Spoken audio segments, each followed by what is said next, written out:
మాట్లాడడం అంటే ఒక ఆర్ట్. మీరేమంటారు? నేనైతే ఖచ్చితంగా ఆర్ట్ అనే అంటాను. మన మాట తీరుని బట్టే పక్కన వాళ్ళు కూడా మనతో ఉంటారు. ఇంకోటి ఏంటంటే కొందరు మాట్లాడుతుంటే వింటూ ఉండాలనిపిస్తుంది. కొందరు మాట్లాడుతుంటే ఇంకోసేపు మనతో మాట్లాడితే బాగుండు అనిపిస్తుంది. ఇంకొందరు మాట్లాడుతుంటే నోరు తెరిస్తే తందామా అనిపిస్తుంటుంది.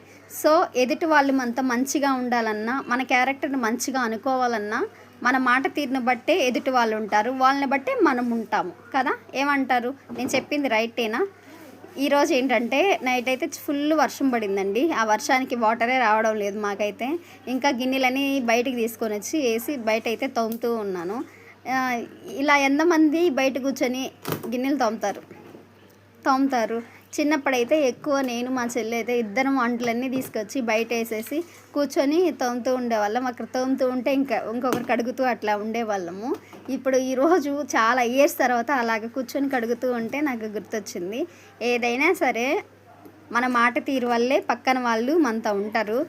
అలా కాకుండా మన ఇష్ట ప్రకారం మనం మాట్లాడేసి, మనం ఎలా అంటే అలా మాట్లాడేసి వాళ్ళు మనతో బాగా మాట్లాడాలి, మంచి బిహేవియర్ మనతో ఉండాలి అని కోరుకుంటే అది ఖచ్చితంగా జరగదు.